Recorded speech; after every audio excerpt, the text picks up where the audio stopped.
Hello, everyone, and welcome back to the PlotCast. I'm your host, Nate Slater. And I'm Chris Sandbrook, and today we're going to be reviewing Season 3, Episode 1 of House of the Dragon.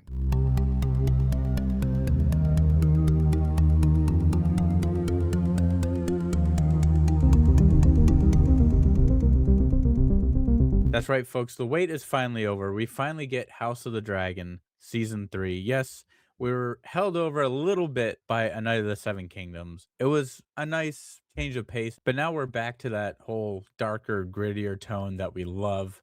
And sure enough, this episode definitely, to me anyway, I thought it was good, but I also thought that it felt like it should have been basically the last episode of the last season. Yeah, so what I'm seeing is, there's a trend, right? With all the Game of Thrones episodes, the House of the Dragons first season at least, is that they typically will spend the first 2 to 3 episodes kind of just setting up the conflict.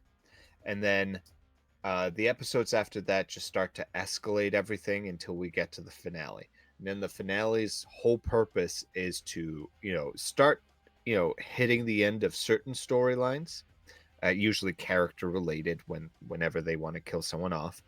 But then also to just completely turn everything around. Just that hook that gets you to come back for the next season.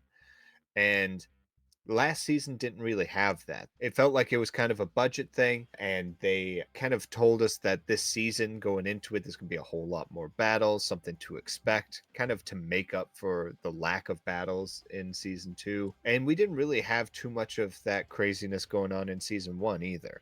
Yeah. So honestly, this show has been relatively lackluster when you compare it to Game of Thrones, especially, towards the end of Game of Thrones when they really picked up on that budget.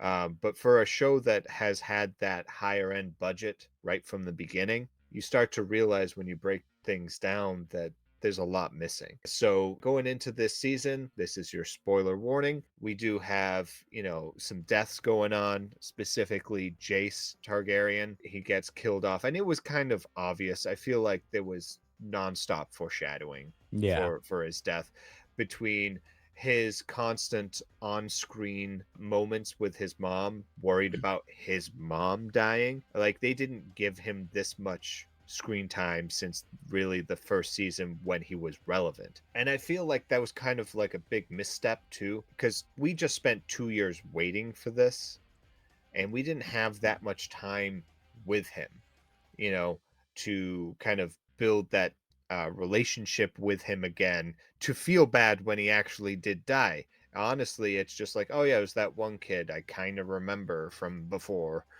So his death didn't really have as much impact, especially when you knew it was coming.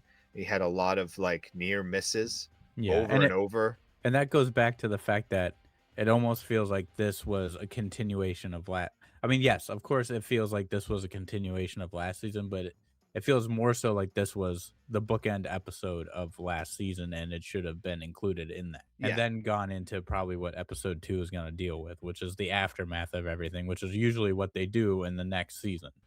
exactly, exactly. We get into the aftermath, which is kind of that slight recap, which we didn't really have. I mean, yes, the beginning of every episode has a recap of the previous episode or episodes pertaining to it.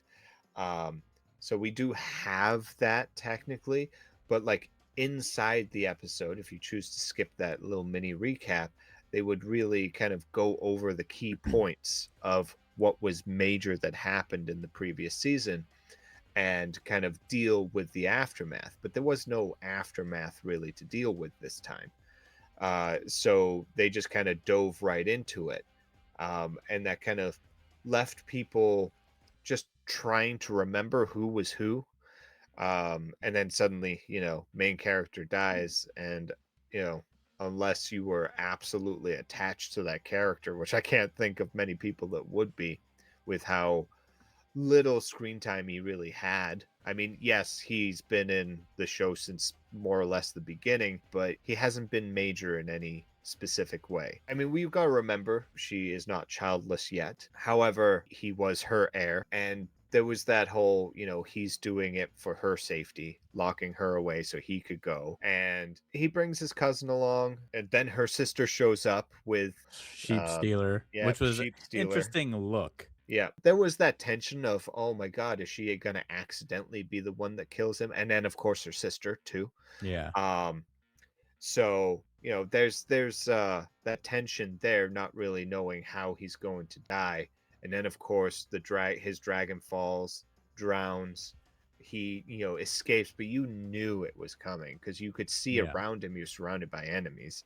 They knew who they were going to kill. And of course you're going to kill the dragon rider of yeah. the dragon that just came down. I So as mean soon as he popped up, I was expecting them to pull him on board and kill him, but I guess shooting him with the arrows that they had was far more yeah. effective than what I had going on. I mean, to be fair, I thought he was gonna drown, and then I'm like, "Oh, he unhooked this thing, he swam up." I'm like, "Oh, okay, I just assumed maybe he was gonna drift and die at sea, or somebody was gonna pull him up and he was gonna be dead, or I was just thinking about all the options that could have happened in that moment, and then you see the camera kinda slowly panning up, and he gets hit by an arrow, and then it goes up even more, and you see the boat, and then everybody just the archers just keep shooting at him and killing him, and the thing that kinda is sad about it, though, is you do hear somebody in the background kinda scream, "Yeah!"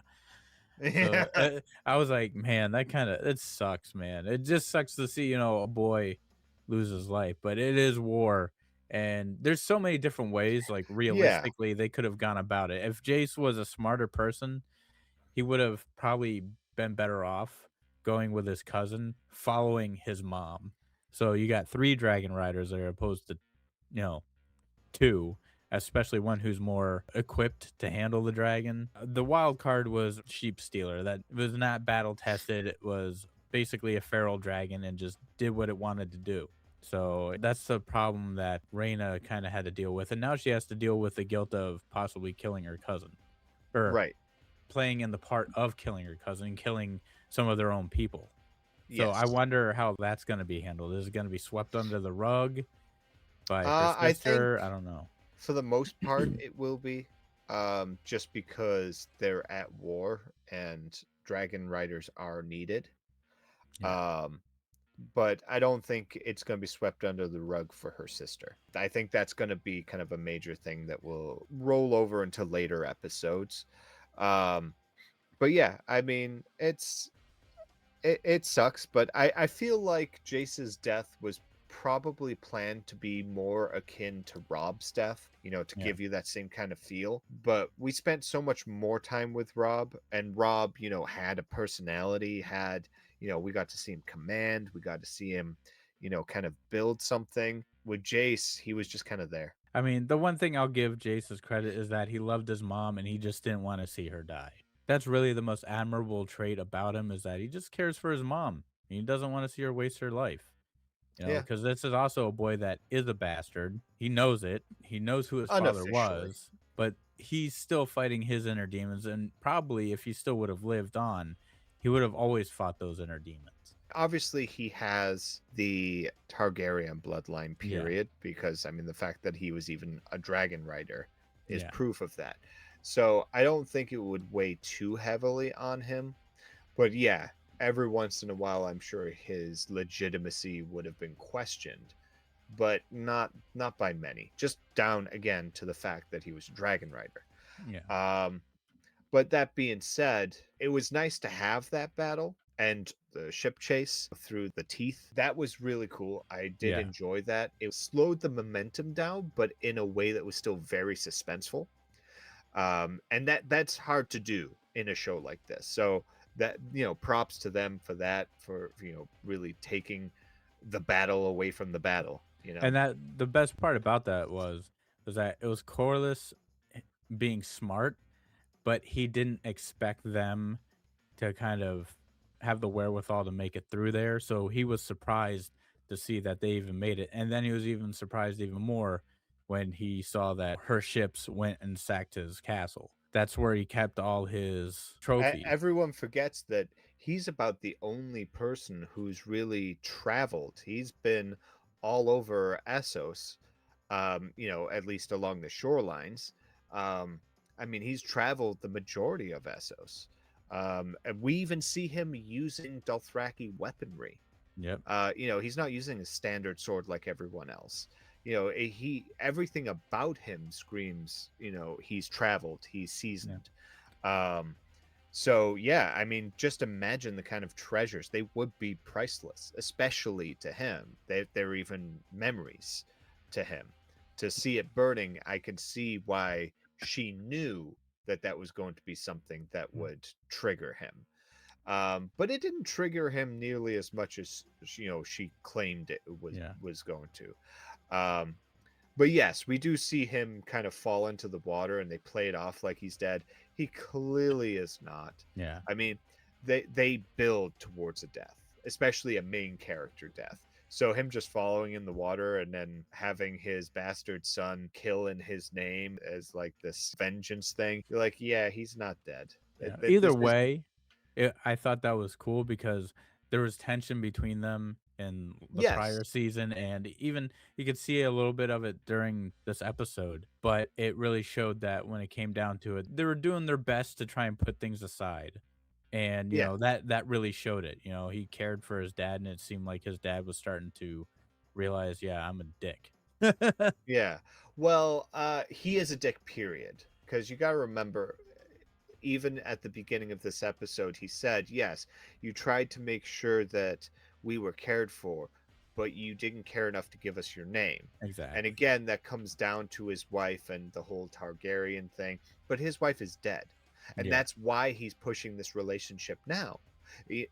His wife is dead. There's no one stopping him now. So really, he's been selfish this whole time. Yeah. Him coming around now has nothing to do with him changing, his mind. He's just free to do it now. Yeah. So yeah, I still see him as selfish. So yeah, I mean, he's still a very interesting guy. He has again seen way more than what most people have, and he was never a dragon rider. He's never been lifted to the points that everyone else in that family have been, but his dragon is his ship, you know Exactly. and he has taken that further than anyone else on ships have, and there's far more competition when it comes to the sea. So him being the sea snake, it really stands out because he has made himself the top tier of what he does. Yeah. um and yeah, you have to be ruthless, you have to be selfish.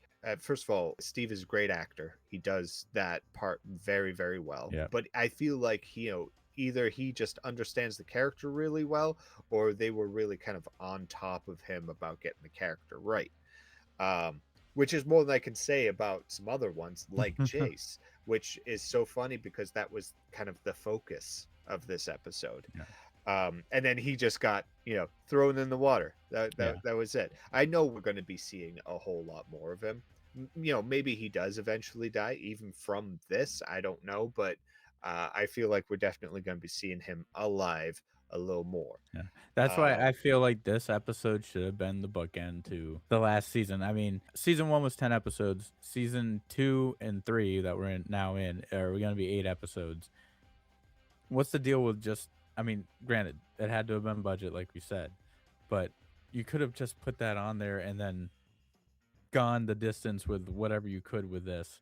Granted, they're turning one book into 4 seasons for something that should really probably be only 2. Also, with the way King Aegon gets captured would have been a great cliffhanger because of how last season kinda left him, and this kinda continues that. If this was the true 9th episode, we would have seen him get captured, and then, is this Laris guy really even trying to help him? Right. I do want to touch on that actually. I think there's a couple of things happening here. I do think that Lord Larristrong is loyal to Yeah. King Aegon. Um, I think because you could clearly see when Aegon spit on the guy, that Laris was just there going like, "Come on, just play along Yeah, quickly so exactly. that we can move on." No, you're not going. You're going to change the plan for me. Fine. And then he goes into that his little spiel. You could kind of tell the way that he was adamant about keeping both of them alive Yeah. was that he kind of already has or has an inkling of a plan to get them out of what he's getting them into. He just needs to get them to, see them as priority targets. Yes. That's why he offers the crown right away and everything like that. They're not walking up to the guillotine or anything. He has time to kind Yeah. of get them out of that situation. They're So even though it shows him as kind of like, turning on him, I don't think he actually is. It's definitely setting him in like a little finger light. He's trying to weasel his way around the best he can. In reality, it could go either way for him. If he has to turn him over to Rhaenyra for some sort of reward, he absolutely will. But Yeah, if the he doesn't, reward would just be his life, right? yeah. But I mean, he might get something a little extra, who knows? But because remember, he's also related to her ex, Yeah, so it could work out for him. But on the other hand, if things go the opposite way and he's able to actually keep Aegon in power the best he can, Aegon will be forever grateful and give him whatever he wants. And that's right. really what he wants. He wants power. That's the whole thing about Game of Thrones and House of the Dragon. It's all about power. And for a guy that has a bow leg or whatever, he's going to do what he can to survive. So, I mean, his story is interesting, and that scenario there would have been a great way to just go into season 3. Right. Again, all of these would have been great cliffhangers for the end of the season. And it kind of gives that feeling that this is the lost episode sort of thing. Yeah. You wanna touch on newly appointed King Aemon's Yeah, that was horrible kiss with his mom? that That was was creepy. I mean, I saw it in the trailer and I was wondering what was going on. The funny thing is, I think they're both the same age in real life, the actors. That's fine. That's here or there, but Yeah, wise. story-wise, I mean, even Alicent was just kind of like, I mean, don't get me okay. wrong, because they're still living There's in an that there's age been that where the tension. incest has been still generational for the royal family, but she comes from a family that didn't do it. That's not about that. Yeah, and Yeah, you could tell she was just kinda weirded out about it, even though in past seasons, they've kinda had that inkling that he's kinda looked at her in a different way, which has always been kinda eerie, and, she knows it's there. But either way, she was doing what she could to save herself from what she already tried yeah, going behind Aegon and his back, trying to give up Aegon to Rhaenyra. Technically, at this point, she is really playing the Game of Thrones at this point because yeah. she fucked herself so royally. Yeah, she's like the new Cersei without, like, the poison. Hatred. Yeah. Yeah. The black Um, heart. yeah, She's the she's nice Cersei. which is why you kind of feel for her. You feel bad. She, effed up initially, and she's seen her mistake. She even tried to roll with that mistake for a while, see how worse it got, and is like just trying to play damage control at this point, and it's not working out very well for her.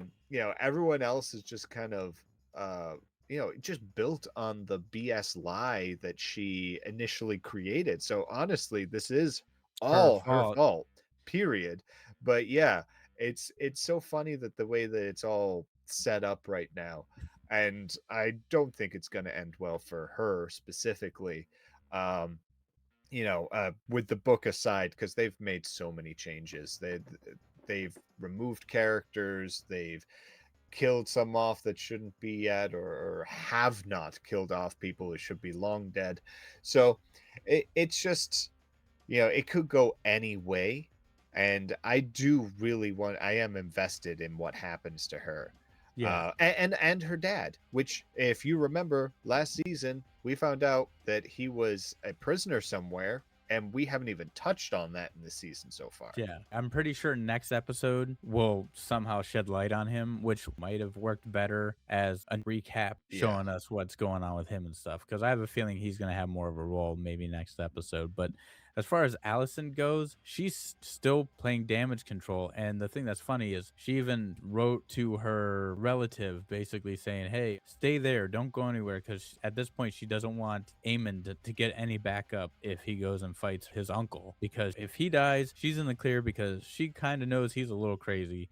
And then her other son, if he's alive or dead, no matter. Rhaenyra comes, takes the castle. It's hers anyway. she wins. And then she goes, I don't know where he is. Uh, when we find out, you can still do what you want to do with him. She Yeah. could still do that.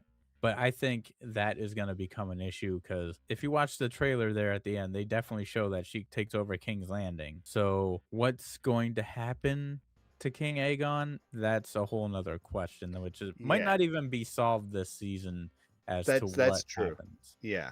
Obviously, people are going to be moved around. Like if you're Yeah, looking at the chessboard, everything that's currently placed is going to be in a different place by the end. Um, so where he ends up, if he even makes it to the end, which he should. I mean, book wise, he doesn't die until way later on in his life. Um, so I don't know if they're going to follow that. But if they do, then he's safe. But he's not safe from his own mind because that's he true. definitely does go crazy in the accounts in the book. So yeah, it's going to be interesting to see where the writers take it. I hope that as they go forward, they are a little more decisive with how they're going to lay out character storylines and, a little less obvious that someone's going to die. That would be nice. Just surprise us every once in a while. Don't kind of tell us at the beginning of every episode who's going to die. Um, but yeah, as far as just a quick recap on some other things that we don't want to get too far into, Yeah. we do see the Starks, the good old granddaddy Starks that came on down, taking a certain Lannister head. We did have the Riverlands and Lannister battle. It was off screen, which is Yeah. unfortunate.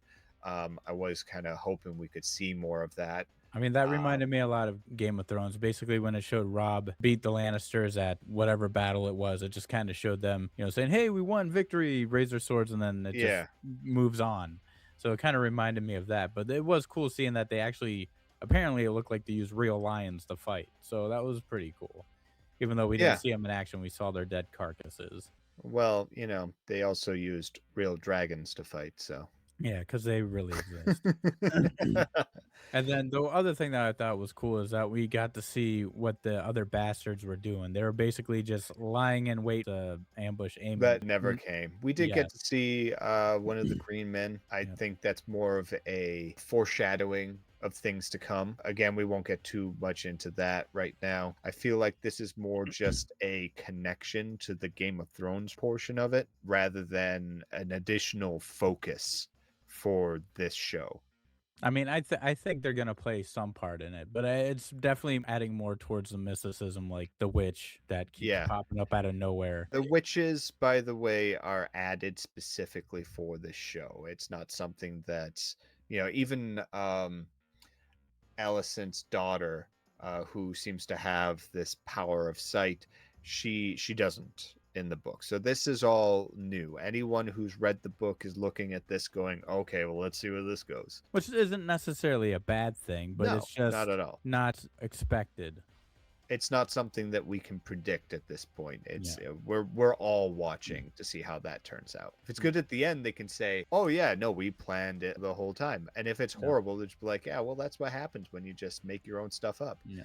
I feel like this show is definitely trying to kind of do a little damage control in the way of how Game of Thrones originally ended. I think they want Yeah, to try and leave things uh on a better foot than how that did. So I think they'll stick the landing, but I don't think it's going to be perfect. I definitely feel like with the Green Men and the introduction of us seeing the Three Eye Raven last season, I feel like they're going to make some connections to future projects. For sure. That's definitely this is going to expand the world a whole lot more. And Yeah. especially with the changes that they made, a lot of people have been speculating that since last season that you're not going too far into it. Some people are saying like this is actually the new timeline. The books are the original timeline, and because whatever maybe Brand being in control, he's meddling with all the timeline now. I don't know. It's I feel interesting. like you do that and you risk not being born in the first place. I mean, either way, it's interesting. George R. R. Martin is not necessarily 100% fan of a lot of the changes, but